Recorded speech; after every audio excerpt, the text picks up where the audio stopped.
Hey, folks, and happy Tuesday. I hope and pray that this day has been well to you. I hope and pray that God has blessed during the breadth of this day, and I hope and pray that you are just basking in the warm glow of God's love, God's grace, and God's mercy.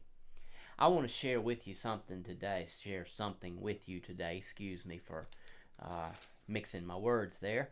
But before I do that, I want to ask a question. Christian, do you ever get tired of doing the right thing? Do you ever get tired of doing good? Do you ever get tired of doing what you're supposed to be doing, which is those good deeds? Now, let me qualify that phrase right there. Our salvation does not come from good deeds. Let's make sure we're absolutely clear about that. Our salvation does not depend on the good things that we do. But good works are an outgrowth of our salvation. I remind you what Paul tells us in the book of Galatians, chapter number 5. We went through a series on this in our Bible study a little while back, the fruit of the Spirit. He says the fruit of the Spirit is love, joy, peace, long-suffering, gentleness, goodness, and faith, meekness, temperance. For against such there is no law. In that list of the fruits of the Spirit rest good works. Now I'll remind you once again, and Scripture reminds us as well, good works does not mean salvation. Salvation feeds into good works. But Paul says something else in chapter 6 and verse number 9, and I'm going to get to that in just a minute here, but I ask the question once again, do you ever continue to see disappointment? Do you continue to see what looks like discontentment? Do you continue to see that it looks like what you're trying to do is not working? And do you get frustrated with that? Do you get ready to throw in the towel? Do you get upset over that? I have no problem confessing to you that happens to me. But what does Paul tell us in the book of Galatians, chapter number 9? He says, "And let us not be weary in well-doing." Basically what he's saying right there, in spite of whatever disappointments we may encounter along the way, despite whatever heartache or heartbreak we might encounter along the way, in spite of how it may look like it's not working, he says, don't grow weary in doing good. Why?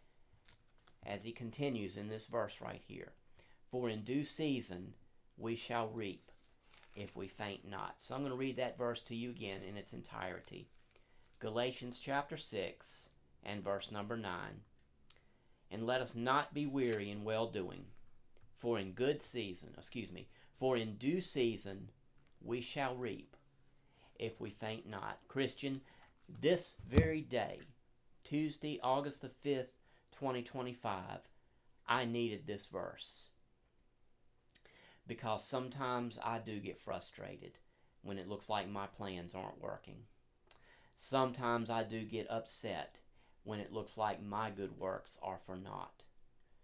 But we all need to be reminded, Christian, and what better reminder than what Paul gives us right here in the book of Galatians chapter 6 and verse number 9. Don't be weary in doing good, because in due season we're going to reap if we faint not. What's the lesson there, Christian? Don't get faint. Faint not.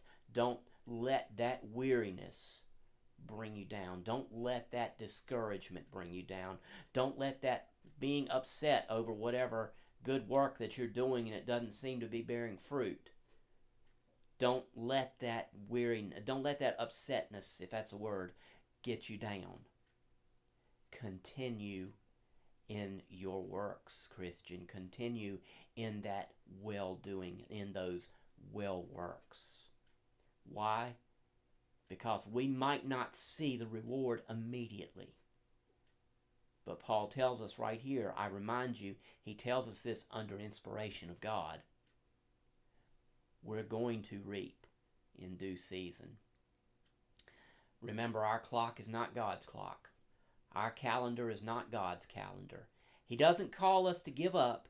He doesn't call us to bellyache, although we're good at that, aren't we?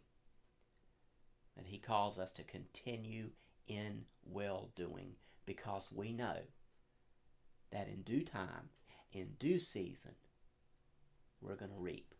So faint not, Christian. And I hope and pray you have a wonderful remainder of your Tuesday today. Love you, folks. God bless.